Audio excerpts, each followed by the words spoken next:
27. decembra 2025 V Topolčanoch v Kultúrnom dome sa uskutoční už po 10. krát ceremoniál. veľkolepý festival hardkorovej, punkovej a metalovej muziky THC Fest.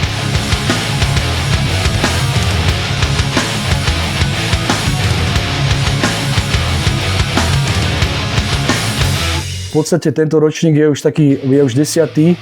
a ono tých kapiel sa už aj za tých 10 rokov premelo troška viacej a ono človek, keď chce zostať nejako v tom Česko-Slovensku plus minus a hlavne teda aj v našom datume nemáš moc na výber a sme napríklad aj preto veľmi radi, že Čertu Punk vôbec prijali pozvanie a Čertu Punk v podstate na THC Feste ešte nikdy v živote nehrali.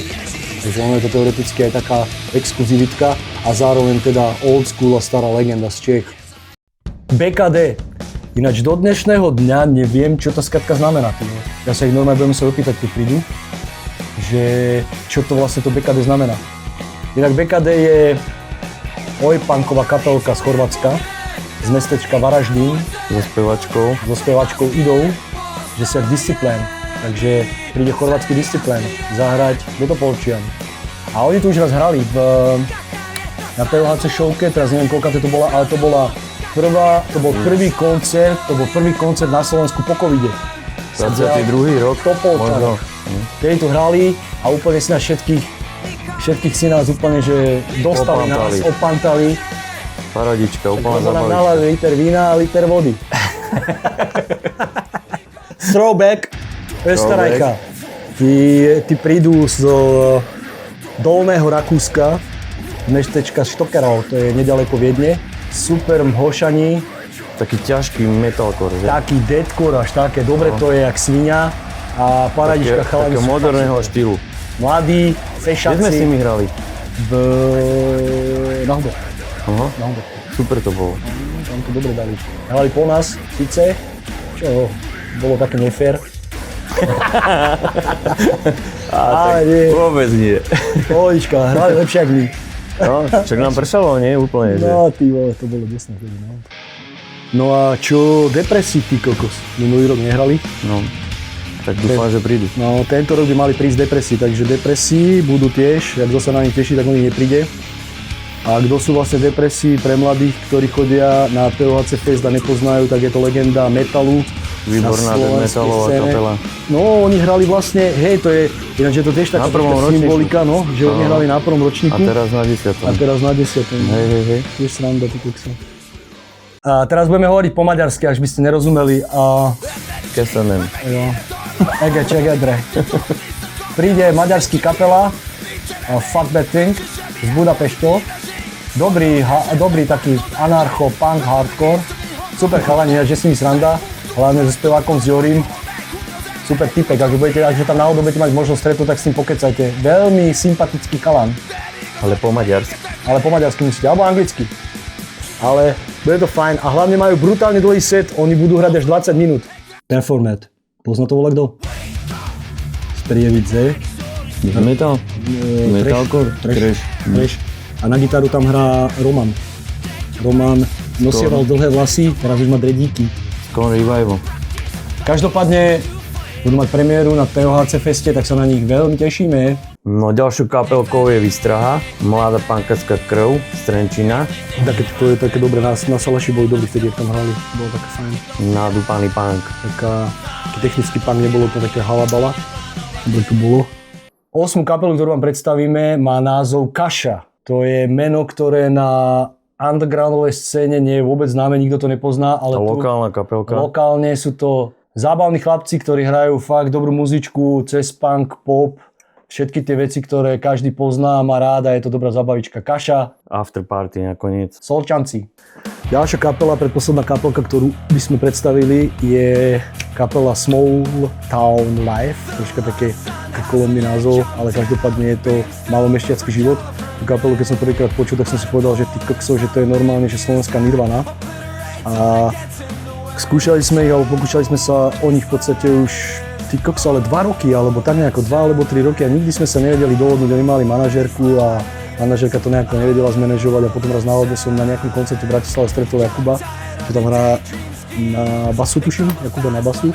A dohodli sme sa, že teda mám napísať jemu a napísal som jemu a vyšlo to, takže tam hrajú tento rok aj Small Town Live. No a jak sa hovorí, že naposledy, alebo teda nakoniec to najlepšie.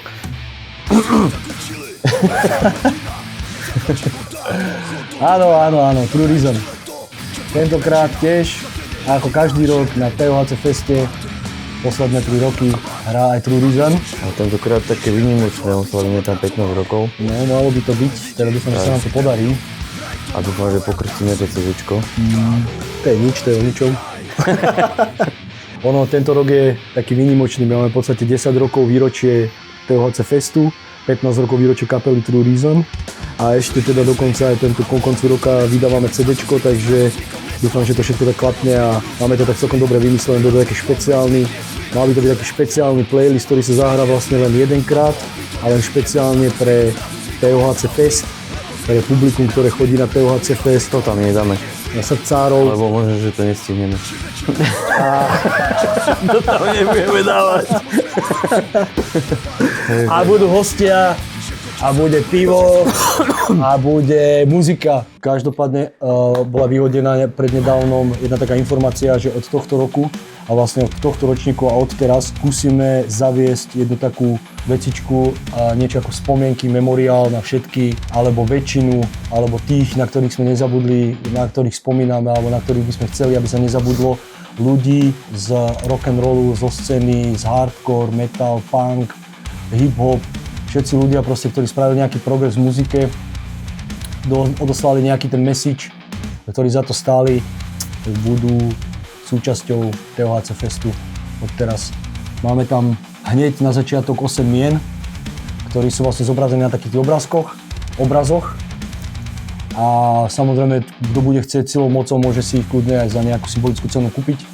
Každopádne hlavne tam ide o to, že tí ľudia tam budú vystavení a bude sa na nich spomínať. A každý jeden, kto sa vždy na ten obrazok pozrie, tak si spomenie na to, že kto to bol, kde hral. A ak ho náhodou nepozná, tak sa to práve kvôli tomu dozvie, že OK, Taylor bol bubeník Foo Fighters. Alebo MCA repoval Beastie Boyse. Máme tam Lemmyho, toho každý pozná. Ozzy Osbourna, až nikto nepozná. Máme tam Sama, ktorý nedávno zomrel z Limp Bizkit. Máme tam Juana Brucha z Brucherie.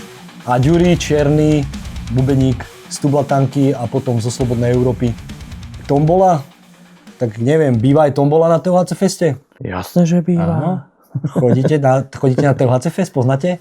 Áno, tombola býva a bude aj tento rok a tento rok bude tombola samozrejme troška taká zaujímavejšia, pretože tak či tak 10 rokov. Tento rok sme to troška všetko tak nejako spravili také zaujímavejšie a lepšie. Budú napríklad aj na vstupnom a nebudú normálne pásky, ako ste vždy zvyknutí. Tentokrát budú normálne platené, také výročné, ktoré si človek môže normálne odložiť alebo jednoducho nosiť dlhšie ako náramok. Bude tam kopa nálepiek. A tí náramky to bude prvých 100 kusov, nie? Nie, to bude normálne pre všetkých. Áno? To bude normálne pre všetkých. No super.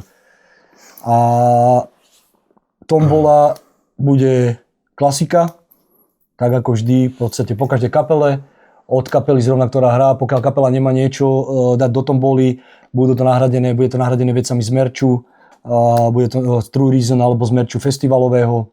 Každopádne festivalový merč tento rok vyzerá takto. Tento to má ešte krajšie, na ňom je to lepšie vidieť. X-ko znamená nie Straight Edge nie sme, ale je to 10. výročie a TOHC Festu. Tak ako každý rok, aj tento rok sa o zvuk postarajú chalani Igor a Erik zo soundu Artek. Aj tento rok tam budú distra, budete si môcť kúpiť nejaké platne, nejaké CDčka, nejaké nášivky, trička.